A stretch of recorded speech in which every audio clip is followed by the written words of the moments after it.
요한계시록 10장 1절서부터 11절까지 우리 교독해서 읽겠습니다. 제가 먼저 1절 읽습니다. 내가 또 보니 힘센 다른 천사가 구름을 입고 하늘에서 내려오는데 그 머리 위에 무지개가 있고 그 얼굴은 해 같고 그 발은 불기둥 같으며 그 손에는 펴놓은 작은 두루마리를 들고 그 오른발은 바다를 밟고 왼발은 땅을 밟고 사자가 부르짖는 것 같이 큰 소리로 외치니 그가 외칠 때에 일곱 우레가 그 소리를 내어 말하더라. 일곱 우레가 말을 할 때 내가 기록하려고 하다가 곧 들으니 하늘에서 소리가 나서 말하기를 일곱 우레가 말한 것을 인봉하고 기록하지 말라 하더라. 내가 본 바 바다와 땅을 밟고 서 있는 천사가 하늘을 향하여 오른손을 들고 세세토록 살아계신 이 곧 하늘과 그 가운데에 있는 물건이며 땅과 그 가운데에 있는 물건이며 바다와 그 가운데에 있는 물건을 창조하신 이를 가리켜 맹세하여 이르되 지체하지 아니하리니 일곱째 천사가 소리내는 날 그의 나팔을 불려고 할 때 하나님이 그의 종 선지자들에게 전하신 복음과 같이 하나님의 그 비밀이 이루어지리라 하더라. 하늘에서 나서 내게 들리던 음성이 또 내게 말하여 이르되 내가 가서 바다와 땅을 밟고 서 있는 천사의 손에 펴놓은 두루마리를 내가 천사에게 나아가 작은 두루마리를 달라 한즉 천사가 이르되 갖다 먹어 버리라. 내 배에는 쓰나 내 입에는 꿀같이 달리라 하거늘 내가 천사의 손에서 작은 두루마리를 갖다 먹어버리니 내 입에는 꿀같이 달아 먹은 후에 내 배에서는 쓰게 되더라. 그가 내게 말하기를 내게 많은 백성과 나라와 방언과 임금에게 다시 예언하여야 하리라 하더라. 아멘. 지금 여섯 번째 나팔이 불려진 거예요. 여섯 번째 나팔이 불려졌는데 지금 여기 9장에서 봤던 그 환상하고는 전혀 다른 또 하나의 환상을 지금 봤다라고 설명하죠. 그래서 1절에 보시면 내가 또 보니 라고 얘기해요. 그러니까 9장에서 봤던 환상하고 전혀 새로운 환상이 다시 지금 보이는 거예요. 그런데 이 10장에서는 한 명의 천사가 등장을 하고 있어요. 근데 그 천사의 모습을 어떻게 표현하거든요. 구름을 입고 이렇게 돼 있죠. 그러니까 아마 하늘에서 내려오는데 천사가 그 내려오는 것이 구름이 이렇게 감싸고 있는 모습이었던 것 같아요. 그리고 그 머리에는 무지개가 있다는 거예요. 근데 여기서 머리 위에라고 하는 것은 뭐냐면 근처라고 하는 얘기거든요. 그러니까 머리 근처 어딘가 이렇게 무지개가. 근데 이 무지개가 전에 보니까 하나님의 보좌 앞에서도 있었거든요. 그런 모습이 있고요. 그리고 얼굴은 해같이 광채가 나는 거죠. 후광이 있는 거죠. 그리고 발은 막 불이 타오르는 것처럼. 그러니까 지금 환상 속에서 딱 봤을 때 큰 무지개가 있고 구름 사이에 있고 얼굴은 광채가 나고 발은 막 이게 불덩이 같이 올라오니까 되게 위험 있고 두려운 어떤 그런 천사의 모습이 아니었나라는 생각이 들어요. 근데 이 천사가 무엇하고 있냐면 두 다리를 가지고 한쪽 다리는 바다를 밟고 있는 거예요. 그리고 한쪽 다리는 육지를 딱 밟고 있는데 그의 손을 보니까 작은 두루마리가 펴져 있다 이렇게 설명하거든요. 이 얘기는 무슨 얘기냐면 지금 하나님의 심판이 이루어지고 있는데 하나님의 심판이 바다와 육지 통틀어서 온 세계에 전부 다 이루어지고 있다라고 하는 것을 얘기를 하는 거죠. 그러면서 그가 하나님 앞에 손을 들고 맹세하면서 외치는 거예요. 그게 뭐냐면 이제 시간이 더 이상 지체되지 않겠다. 시간을 늦추지 않겠다. 곧 임박한다라고 하는 얘기를 하게 되어지죠. 그러면서 요한에게 한 가지를 명령해요. 내가 지금 가지고 있는 이 두루마리 책이 있는데 내가 이거 너 줄 테니까 너 이거 먹으라는 거예요. 그래서 요한이 그것을 받았어요. 먹었더니 우리가 평상시에 알고 있는 건 조금 달라요. 몸에 좋은 것은 입에 써야 되잖아요. 그런데 성경은 뭐라고 얘기되냐면 작은 두루마리를 먹었더니 입에 달았다는 거예요. 근데 그걸 다 소화시켜서 배로 가니까 배가 쓰리기 시작했다라고 얘기를 해요. 그러면서 이 천사가 명령하는 거예요. 다 먹었어? 그러면 이제 온 나라와 백성과 방언들에게 가서 다시 말씀에 대해서 예언하라 라고 하는 것이 오늘 성경의 본문인 거예요. 우리가 사용하는 단어 중에 막간이라고 하는 단어가 있어요. 막간. 이 막간이라고 하는 단어는 어떤 일을 막 하다가 잠시 쉬거나 휴식을 하는 시간을 막간이라고 얘기를 하잖아요. 그런데 이 단어가 어디에도 사용이 되면 연극을 할 때도 이 막간이라는 단어가 사용이 되는데 이제 1막이 막 시작이 되어졌다가 2막으로 넘어갈 때 막이 내리죠. 그리고 다음 두 번째 막이 올라올 때까지 그 시간을 막간이다라고 연극에서 사용하고 있거든요. 근데 연극에서 이 막간이라고 하는 것은 우리가 알고 있는 것처럼 그냥 잠시 시간이 멈추어서 쉬는 시간으로만 생각되지 않아요. 왜냐하면 요 막간 안에 연출가들은 무대를 전부 다시 꾸미기도 하고요. 또 요 막간이라는 시간 속에 연극의 배우들은 의상을 갈아입기도 하죠. 또한 그것을 지켜보고 있는 어떤 그 관람객의 입장은 잠깐 쉬면서 앞에 1막이나 2막 앞에서 했던 그 막들을 생각하면서 다음 막은 어떤 식으로 연결이 될까라고 하면서 상상의 날개를 피는 시간이 요 막간이거든요. 그래서 연극에서는 요 막간을 쉬는 시간의 개념으로 보는 것이 아니고 연극의 일부로 보면서 어떤 스토리텔링이 쭉 이어나가는 어떤 묘미가 있는 그런 것으로 표현을 하거든요. 근데 지금 우리가 성경을 보면 6번째 나팔을 불었어요. 그러면 종말은 언제 오냐면 총 7번째 나팔을 불면 종말이 오게 되어져 있잖아요. 그런데 6번째 나팔을 불고 바로 7번째로 들어간 것이 아니고 6번째 나팔과 7번째 나팔을 1막과 2막 이렇게 보면 그 막간의 사이에 어떤 멘트가 들어갔는데 그게 오늘 본문인 거예요. 그러면 여러분들 여기서 지금 이 막간의 시간, 하나님이 6번째와 7번째 그 막간의 시간을 통해서 우리에게 전하고 싶은 것이 한 3가지가 있는 것 같아요. 그래서 이 막간의 시간에 하나님이 우리에게 말하고 싶은 것이 무엇인지 이 시간에 살펴보는데, 첫째는 뭐냐면 나는 너희를 사랑한다는 거예요. 하나님이 뭐라고 하신다고요? 이 심판을 하고 계시면서 나는 너희를 사랑한다 이렇게 말씀하고 있어요. 조금 전에 우리가 성경을 살펴봤지만 2절을 다시 한번 볼게요. 2절을 보시면 자, 오른발은 바다를 밟고 있고 왼발은 땅을 밟고 있어요. 그러니까 이 무시무시하게 생긴 천사의 어떤 심판의 영역을 벗어날 때가 있더라 없더라? 전혀 없다라는 거예요. 그러니까 이 땅 안에 있는 모든, 바다 안에 있는 것이나 뭐 하늘 안에 있는 것이나 아니면 땅 안에 있는 모든 것들이 심판의 대상이 되어지는 것을 분명히 설명을 하고 있죠. 그런데 이 천사의 모습을 자세히 보면 아주 특이한 게 있어요. 조금은 안 맞는 게 있다고요. 그게 1절인데요. 1절을 보시면 내가 또 보니 힘센 다른 천사가 구름을 입고 하늘에서 내려오는데 그 머리 위에 무엇이 있더라? 무지개가 있더라 이래요. 무지개가. 여러분들 무지개라고 하는 단어를 성경에서 딱 들으면 한 사람이 딱 떠오르지 않아요? 노아죠, 노아. 아마 우리 부모님들은 많이 다 경험을 하시고 제 이야기에 공감하실 거예요. 우리 자녀들이 뭔가를 잘못할 때 여러분들 어때요? 너 그거 제대로 안 해놓으면 혼난다? 그러면서 카운트를 하잖아요. 그럴 때 하나, 둘, 셋, 일로 와 그래서 야단치는 부분은 아무도 없어요.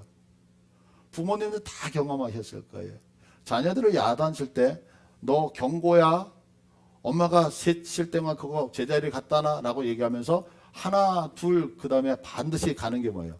둘의 반, 둘의 반의 반, 둘의 반의 반의 반의 반의 반의. 그러면 아이는 그러다가 점점 엄마가 시간이 다가온다는 걸 보면서 셋을 세기 전에 갖다 놓는 거 우리 살면서 많이 경험을 했잖아요. 그러면 지금 어머니의 마음이 왜 하나 둘 셋 이렇게 세지 않죠? 그건 뭐냐면 아이를 야단치는 것이 목적이 아니기 때문이잖아요. 지금 부모가 갖고 있는 마음은 뭐냐면 아이를 야단치는 것이 목적이 아니라 그 아이의 잘못된 행동을 고치게 하겠다는 것이 부모의 마음이란 말이에요. 하나님도 동일하신 것 같아요. 하나님이 분명히 지금 심판이라고 하는 것을 이루시고 있는데 심판이라는 것을 통해서 내가 너희들 다 멸망시키겠다, 내가 너희들 다 책망하겠다가 아니라 하나님이 심판하시는 이유가 뭐냐면 딱 한 가지예요.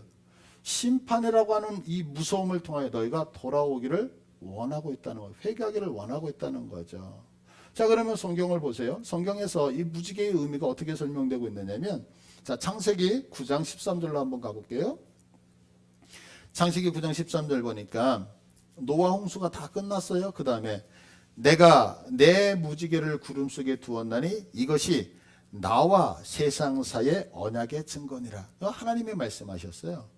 무지개를 보면 나와 너희들 사이의 언약을 누가 기억하는 거예요? 너희들도 기억하지만 하나님이신 그분이 이것을 기억해 내시겠다는. 그러면서 계속해서 하는 게 뭐냐면 내가 구름으로 땅을 덮을 때 무지개가 구름 속에 나타나면 내가 나와 너희와 및 육체를 가진 모든 생물 사이에 내 언약을 기억하리니 다시는 물이 모든 육체를 멸하는 홍수가 되지 아니할 것이다. 그러니까 하나님이 무지개를 딱 보는 순간 우리는 무지개를 보면 아름답다 이렇게 생각할지 모르지만 하나님은 무지개를 보시는 순간 무엇을 생각하시겠다?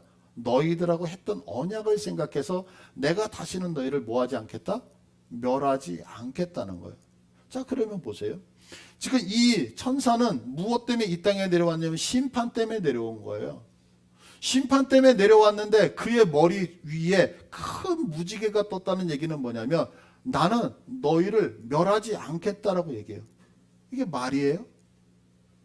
분명히 심판자로 왔는데 나는 너희를 멸하지 않겠다고 하나님이 기억하고 있다는 얘기는 뭐예요? 나는 심판의 목적이 아니라 지금 내가 이렇게 무시무시한 천사를 너에게 보내주는 것은 너희에게 어떤 기회를 돌아오고 싶어하는 기회를 주기 위해. 그러니까 나는 너희들을 지금도 사랑하고 있다라고 하는 것을 보여주고 있는 것이죠. 그러니까 하나님이 죽이지 않겠다는 거죠. 우리가 지난번에 6번째 나팔 소리를 들었어요. 6번째 나팔 소리를 들었을 때 5번째까지는 사람이 죽어요, 안 죽어요? 안 죽었거든요. 6번째 나팔이 딱 불려졌을 때에 사람의 3분의 1이 죽었어요. 근데 성경은 놀라운 얘기를 했죠. 나 심판 잘했다 이렇게 설명하지 않잖아요. 그 다음에 나오는 게 얘기가 뭐냐면 3분의 1이 죽었는데 나머지 살아있는 3분의 2가 뭐하지 않았더라? 여전히 회개하지 아니하고 우상 숭배하였더라. 그 남아있는 3분의 2가 여전히 회개하지 않고 뭐하고 있었더라?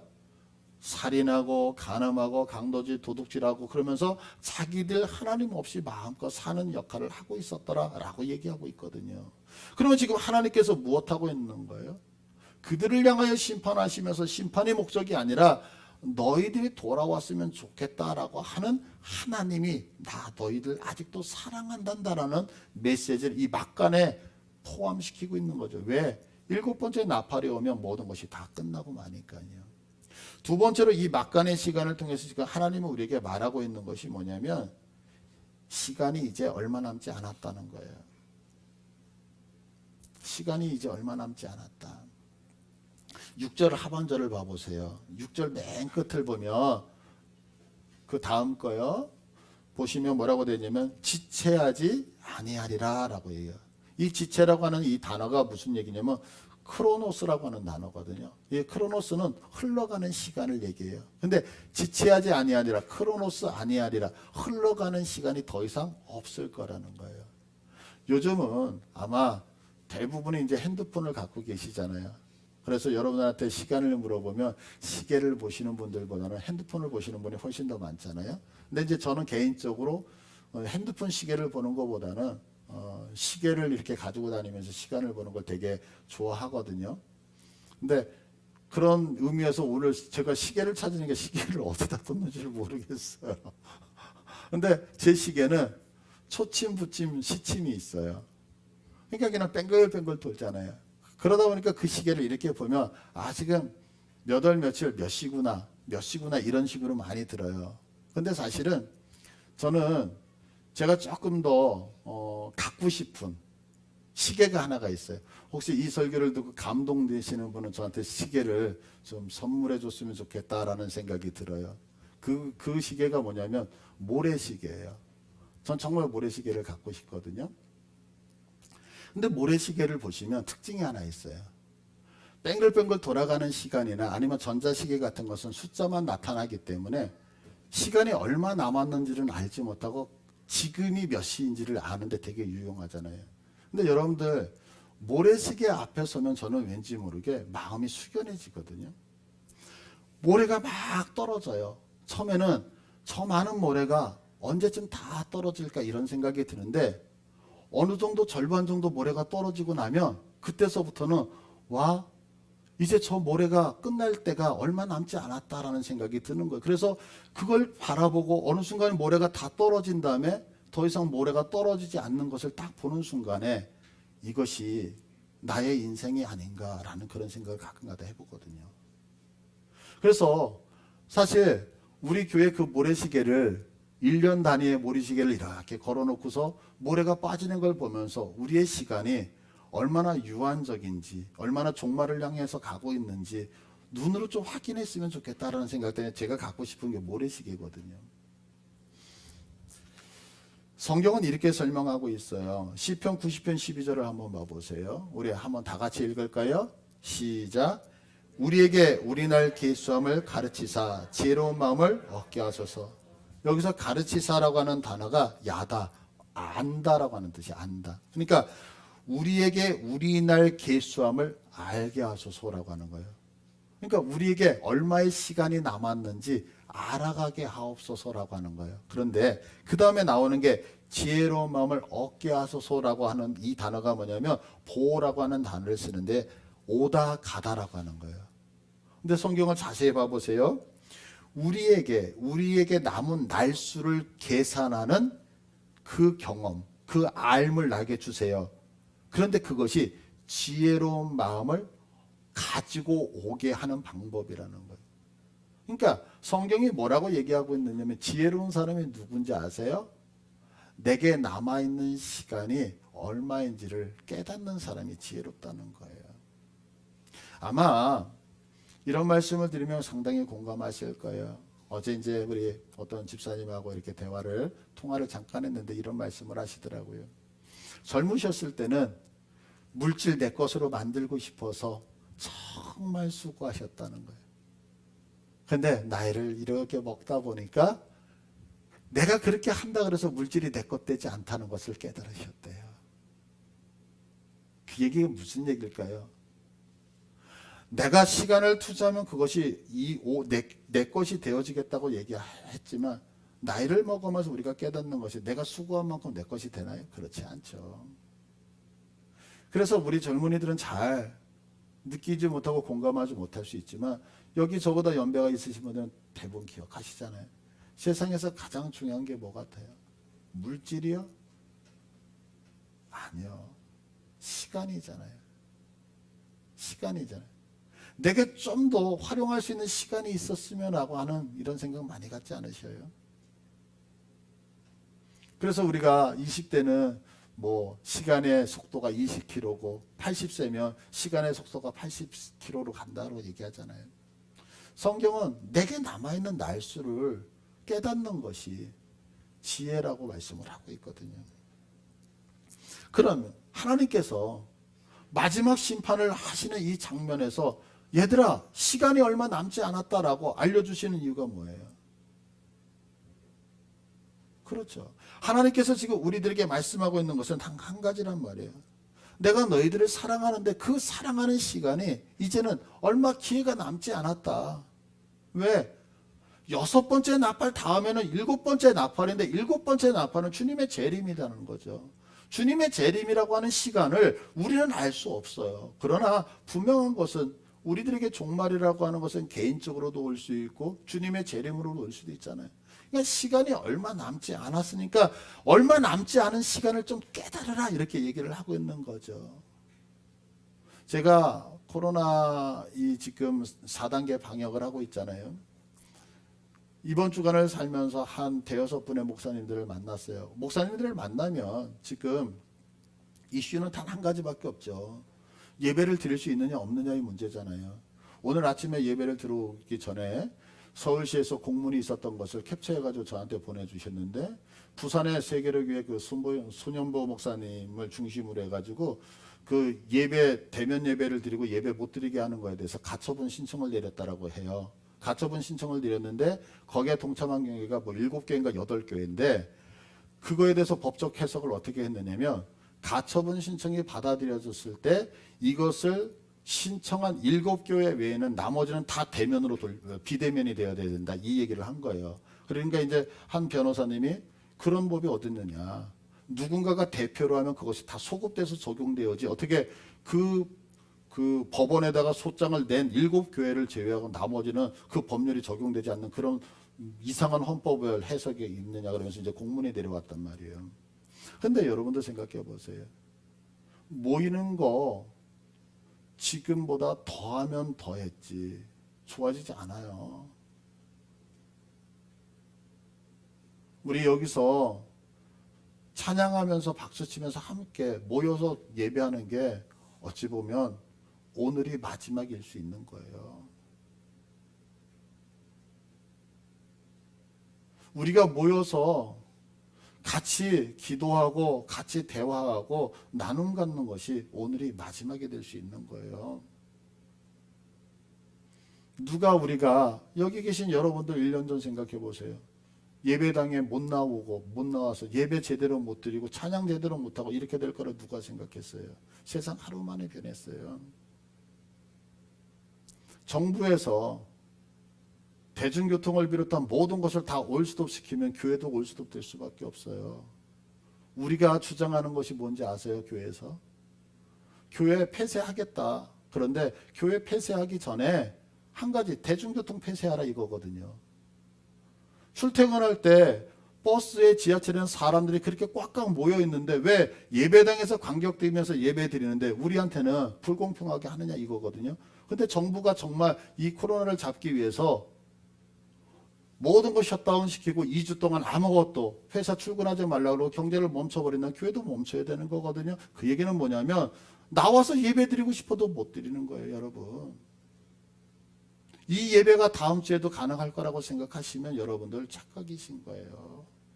오늘 주님이 우리들에게 말하고 있는 것이 뭐냐면 이제 모래시계 위에 남아있는 모래가 다 떨어졌단다. 이제 조금만 있으면 떨어뜨리고 싶어도 떨어뜨릴 수 있는 모래가 없어. 왜? 우리 기독교인이 갖고 있는 시간은 종말론적인 시간이기 때문에 시간을 아껴라라고 말하고 있는 거예요. 여러분 부탁드립니다. 내게 지금 주어졌을 때에 최선을 다하실 수 있는 여러분 되시기를 바라요. 예배 드릴 수 있을 때 최선을 다하여 그 하나님을 향하여 예배하는 여러분 되시기를 원해요. 그 북한의 지하교회에 어떤 분이 간증하는 걸 들었어요. 대한민국의 복음은요, 평양에서부터 시작된 거 아시죠? 남한에서 시작된 게 아니잖아요. 북한에서부터 시작됐어요. 그런데 이분이 이런 간증을 하더라고요. 그때는 조금 있다가 예배 드릴 줄 알았습니다 라고 얘기하더라고요. 남북이 갈라져서 휴전선이 쳐졌을 때 그때는 몇 년 있으면 몇 달 있으면 예배 드릴 수 있을 줄 알았습니다 라고 얘기하더라고요. 그런데요, 70여 년이 지났는데 아직도 자유롭게 예배 드리지 못하잖아요. 내일 예배 드릴 수 있겠다라고 했던 그것이 70년 동안 맡겨서 그 어렸을 때 어머니로부터 들렸던 찬송가를 기억하면서 그것을 소리낼 수 없어서 가사를 보면서 허물허물 이불을 뒤덮으면서 찬송하는 그들의 모습, 이것이 남의 이야기라고 어떻게 얘기해요? 세 번째로요, 이 막간의 시간을 통해서 지금 하나님 우리에게 말씀하고 싶으신 것이 있어요. 그것이 뭐냐면요, 이제는 내가 나서야 된다는 거예요. 이제는 내가 나서야 된다. 이런 고민을 제가 좀 해봤어요. 내가 만약에 하나님 앞에 지금 부름을 받아서 간다면 나는 하나님 앞에 어떤 상을 받을 수 있을까? 여러분들 한번 생각해 보셨나요? 만약에 이 시간에 하나님 앞에 여러분이 부름 받아서 갔어요. 그러면 여러분들은 하나님 앞에서 어떤 상을 받으실 것 같아요? 아마 이 질문 앞에 나는 이런 상 받고 나는 저런 상 받을 수 있습니다라고 생각하시는 분은 아마 지금 믿음 생활을 되게 잘하고 계시는 분일 거예요.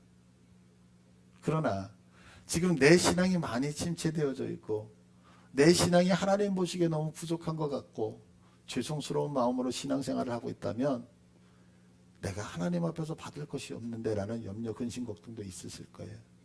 제가 이런 고민을 하면서 무슨 생각을 했냐면, 아니 하나님, 이왕 나를 데려가실 때 내가 가장 힘들어서 내가 가장 믿음이 떨어져서 하나님 부정하고 하나님한테 막 대항할 때 나 데려가지 말아주세요.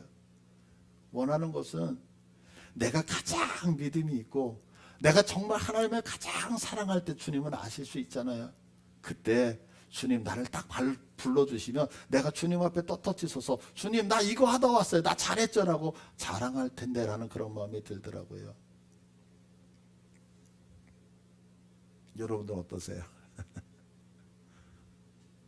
그런데 분명히 하나님이 우리에게 상 주시기를 원하시고 하늘에서 뭔가를 보상해 주기를 원하신다면 하나님은 어떤 분이에요? 내가 믿음이 가장 연약할 때 나를 불러가실 분 아니시잖아요. 내가 가장 믿음 생활 잘하고 내가 하나님 앞에 상 받을 환경과 조건에 딱 있을 때 하나님이 나를 불러가시지 않겠어요? 왜? 사랑의 하나님이니까. 그런데 우리들의 인생을 보면 지금 내 모습을 보면 분명히 지금보다도 믿음이 훨씬 더 좋을 때가 있었거든요. 정말 지금보다도 하나님을 더 많이 사랑할 때가 있었거든요. 근데 하나님이 그때 나를 안 불러가신 거예요. 그러니까 지금 믿음이 떨어져 있는 이 상태에서 하나님이 나를 부르시면 나는 어떻게 할까라는 고민이 저한테 생길 수밖에 없죠. 그러면서 하나님이 왜 내가 믿음이 극상으로 있을 때 가장 좋을 때 데려가지 않으셨을까라는 고민이 저한테 생긴 거예요. 그러다가 깨달은 게 하나가 있어요. 그게 뭐냐면 하나님이 우리들에게 시간을 허락하셨을 때는 이유가 있었다는 거예요. 이유가. 한번 성경을 볼까요? 베드로후서 3장입니다. 베드로후서 3장에 보니까요. 이르되 3장 4절 주께서 강림하시는 약속이 어디 있느냐? 조상들이 잔으로부터 만물이 처음 창조될 때와 같이 그냥 있다 하니 어떤 사람들이 얘기하는 거죠. 야, 주님이 있잖아. 재림하신다. 그러니까 야, 옛날에 2000년 전에도 1000년 전에도 나라가 있고 지금도 이렇게 세상이 똑같은데 주님이 재림한다라고 하면서 조롱을 한다는 거예요. 근데 그거에 대한 답변이 뭐였느냐면 8절에 보니까요. 이렇게 설명하네요. 8절 다 같이 읽을까요? 시작. 사랑하는 자들아 주께는 하루가 1000년 같고 1000년이 하루 같다는 이 한 가지 잊지 말아라. 하나님의 시간은 우리들하고 다르게 길다는 거죠. 왜? 하나님이 일부러 길게 만들어 놓으셨다는 거예요. 이유는 딱 한 가지 때문에. 9절 시작. 주의 약속은 어떤 이들이 더디라고 생각하는 것 같이 더딘 것이 아니라 오직 주께서는 너희를 대하여 오래 참으사 아무도 멸망하지 아니하고 다 회개하게 이르기를 원하시니라. 하나님이 왜 시간을 길게 잡아놓으셨는지 아세요?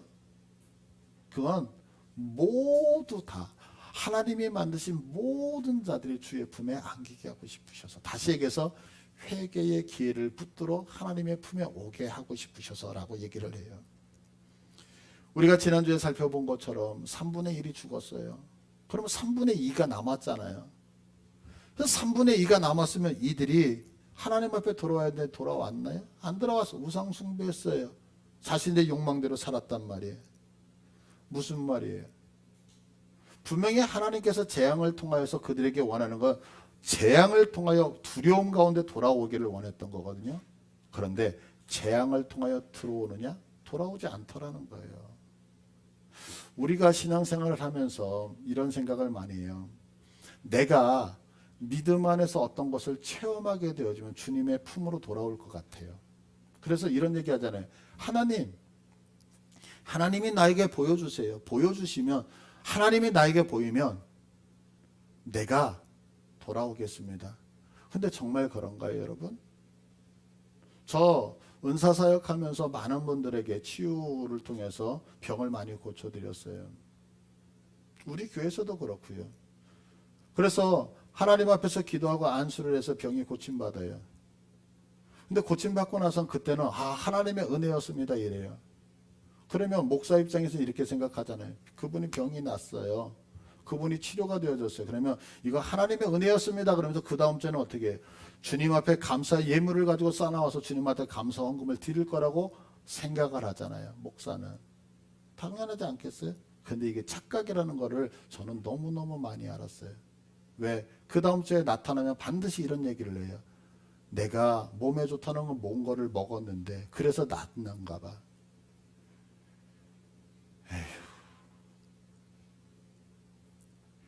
기껏 하나님께서 치유해 주셨더니 한다는 얘기가 무슨 얘기냐면, 누가 얘기해줘서 어디 가서 내가 뭘 먹었는데 그랬더니 몸이 낫는 격이에요. 하나님이 고쳐주신다고 해서 체험됐다고 돌아오는 게 아니더라는 거예요. 재앙을 통하여 3분의 1이 죽고 나면 3분의 2가 돌아올 거라고 생각했는데 돌아오지 않더라는 거예요. 도리어 그들이 우상 숭배했다는 거예요. 도리어 그들이 하나님 없이 살아가고 있었다는 거예요.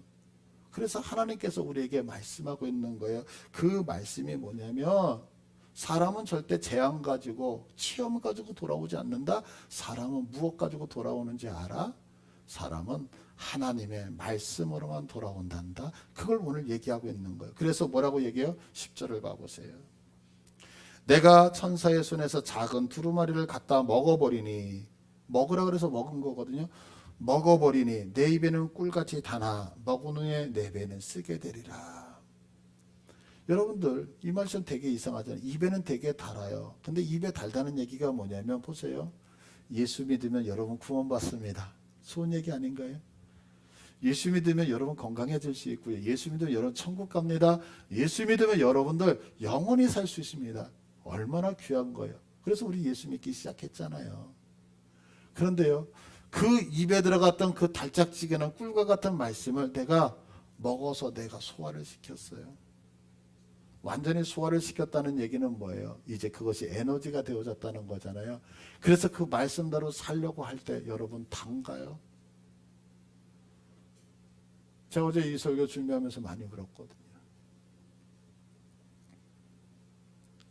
일주일 동안 기도하면서 하나님 왜 우리 성도들이 이렇게 힘들어야 되죠? 하나님 복음을 진리를 위해서 산다라고 한다면 행복해야 되는데 하나님 너무너무 힘든 과정을 걸어가고 있는 걸 보면 너무너무 속상했는데 얼마나 어제 이 말씀이 위로가 됐는지 몰라요. 네가 구원받는다 좋은 말씀이었어요. 내가 영원히 산다 좋은 말씀이에요. 그런데 그 말씀을 내 것으로 만들어서 소화시켜서 그 말씀대로 살려고 할 때에 어떻게 되라? 쓰더라는 거예요. 쓰더라는 거예요. 그래서 이 말씀을 찾아봤어요. 쓰게 되더라라고 하는 얘기가 헬라어로 어떤 단어인가 봤더니요. 피크라이노라고 하는데 한번 따라서 할까요? 괴롭게 하다. 하나님의 말씀이 단 것 같아서 내가 그걸 먹어서 삶에서 그것을 행동으로 에너지로 그대로 실천하려고 하니까 내 인생이 그때서도 괴로워지더라고 얘기를 하더란 말이에요. 이 말씀이요 에스겔서에도 그대로 나오거든요. 에스겔이 하나님의 말씀을 입 벌려 먹으라 그래서 먹었어요. 먹고 났는데 먹고 나니까 행복한 것이 아니라 뭐 말씀을 먹었니? 예, 먹었습니다. 그런데 그 말씀 가지고 가서 증거하라는 거예요. 복음대로 살라는 거예요. 복음대로 사는 것이 그렇게 행복하느냐고요. 그렇지 않잖아요. 그래서 성경은 계속해서 뭐라고 얘기하냐면 자 먹었어요. 그런데 그게 쓰게 되리라. 쓰게 되는데 그 다음에 11절에 마지막 절 우리 다 함께 읽을게요. 그가 내게 말하기를 내가 많은 백성과 나라와 방언과 임금에게 다시 예언하리라. 왜 말씀을 먹게 했느냐면 네가 가서 예수 그리스도의 복음을 전하지 아니하면 그들은 돌아오지 않는다는 거예요. 기적을 봐서 돌아오고 어떤 어려움을 통하여 돌아오고 체험을 통하여 돌아오는 것이 아니라 돌아오는 이유는 딱 한 가지. 그게 뭐냐면 하나님의 말씀으로만 돌아온다고 설명하고 있는 거예요. 그런데 여러분 보세요. 내가 하나님의 말씀이 너무너무 나를 괴롭게 하고 그 말씀대로 사는 것이 힘들기 때문에 내가 이제 복음을 전하지 않겠습니다라고 한다면 주께서 그 사랑하시는 3분의 2의 사람들은 영원히 구원받지 못하거든요. 하나님의 말씀을 대로 살아가는 게 내가 너무너무 괴로워서 내가 포기하면 내가 포기한 것으로 끝나는 것이 아니라 하나님이 그토록 사랑하는 그 영혼이 오늘도 죽어간다는 사실 아시겠어요? 이거 결코 쉽지 않더라고요. 왜냐하면 내가 왜 저 인간 때문에 이렇게 힘들어야 되는 거예요? 내가 왜 저 사람 때문에 이렇게 힘들어야 되느냐 말이에요. 근데 성경은 하나님이 나를 구원하신 이유가 무엇이냐면 나는 너에게 한 가지의 사명을 주고 싶다는 거예요. 네가 가장 믿음이 좋을 때 내가 너를 데려가지 않는 이유가 무엇인지 아니? 그것은 너에게 사명을 줬기 때문이라는 어떤 사명이에요? 나를 대신해서 네가 움직여주지 않으면 그 영혼이 죽는기 때문에. 어제 우리 어성경 일거제 생태에서 15기 21분이 입학시험과 면접을 치렀어요. 그런데 이제 21분이 이번에 이제 안산 시험에서 가게 됐는데요. 그 시험 문제 중에 이런 문제가 있었어요. 이스라엘 백성들이 출애굽을 해서 광야 생활을 하잖아요. 근데 광야 생활을 할 때 우리가 잘 알다시피 갈렙과 여호수아 두 분 외에는 1세대는 다 죽잖아요. 그 광야 40년의 생활을 하면서 그들이 다 죽었는데 그들이 죽은 의미에 대해서 설명하시오라고 하는 게 문제가 있었어요. 여러분은 한번 답변해 보시겠어요? 이스라엘 백성들이 출애굽을 했는데 가나안에 들어가지 못했다고요. 다 광야에서 40년 생활하다가 2명 빼고 다 죽었어요. 이유가 뭐였을까요? 여러 가지 답이 나왔어요. 공부를 하셨는데. 근데 정답은 뭐냐면 사명 깨닫지 못하고 먹다 죽은 인생이라는 거거든요. 내가 홍해를 건넜어요. 홍해를 건넌 이유는 뭐냐면 홍해를 건넌 게 중요한 게 아니잖아요. 건너서 어디를 가기 위해서요? 가나안 땅을 가고 싶어서 건넌 거였거든요. 근데 그 목적을, 사명을 잃어버렸던 거예요. 그래서 그들이 뭐라고 얘기했어요?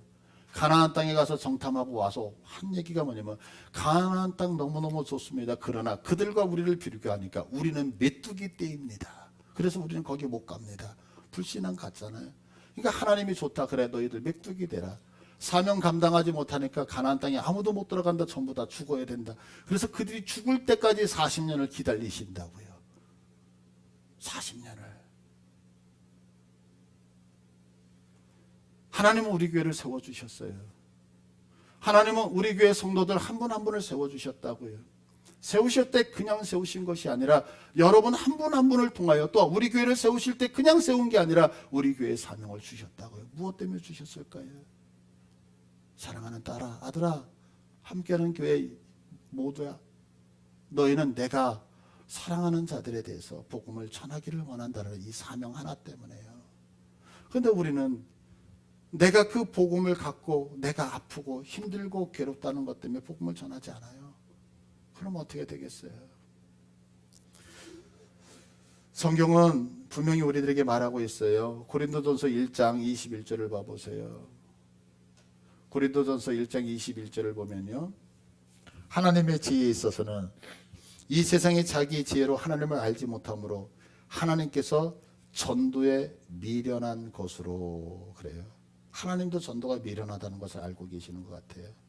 그런데 영원히 돌아오는 것은 체험이 아니라 하나님의 말씀인 이 전도를 통하여서만 가능하다고 얘기를 하고 있죠. 이제 7번째 나팔이 불려지면 주님은 재림하셔요. 그 재림을 앞둔 이 막간에 주님은 우리에게 말씀을 하고 계시는 거예요. 나는 너희를 사랑한단다. 근데 이제 시간이 얼마 없어. 이제는 내가 나가서 해줘야만 저 멸망받는 저들이 회개하고 저 멸망받을 저들이 주님 앞에 구원받고 돌아올 수 있단다 라고 말씀하고 있는 거예요. 여러분, 이 말씀 앞에 반응하면서 어렵고 힘들지만 믿음으로 살아가고 있는 우리들의 사명 저버리지 아니하시고 여러분이 승리하셔야지만 여러분이 굳건에 쓰셔야지만 그들을 구원할 수 있음을 깨달으셔서 힘내시고 앞을 향해 달려가기를 간절히 축복합니다. 예, 아멘. 우리